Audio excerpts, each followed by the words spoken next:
The state of Jammu and Kashmir, the princely state of Jammu and Kashmir, was one of the largest Indian princely states. The size of the state is staggering. It was 250,000 square kilometers, larger than the present day state of Gujarat. And it had borders that touched Afghanistan and, of course, Pakistan, which was created in 1947.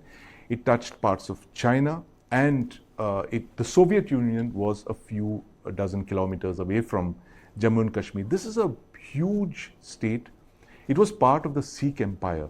Now you have to understand the history of Jammu and Kashmir. This is, you could argue that this was an artificial state. This was a state that was created through conquest. It was the Sikh Empire that created Jammu and Kashmir. And if you look at it on a map, even in the early 20th century, this was a state where one region of the state had nothing in common with the other. You have Jammu, you have the valley of Kashmir, you have Gilgit, Baltistan, and of course you have Ladakh, and beyond that you have Accession. So this is all very disparate regions, very diverse geographies, all of which had been welded together by the conquests of the Khalsa armies of Maharaja Ranjit Singh.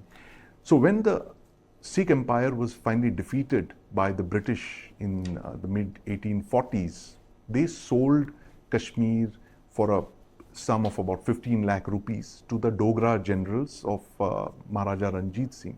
And that is how you have the Dogra Empire, the Dogra rulers who took over Jammu and Kashmir. So Jammu and Kashmir, to begin with, was a state that was forged through force of arms, through conquest.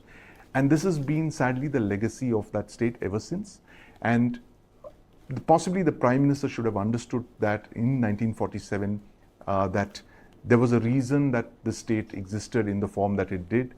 And this was possibly a lack of understanding of imperial geography. The fact that this was a frontier state, it was a very, very sensitive buffer state. And you have to understand what the consequences of the loss of Pakistan occupied Kashmir, which is POK, and Gilgit Baltistan, what that meant for India's geographies more than 75 years later. You have actually allowed two countries to have a land bridge, which is Pakistan and China. Now Pakistan and China, because of the loss of Gilgit Baltistan, now have access. They have land access. They have a corridor of about 500 or 600 kilometers.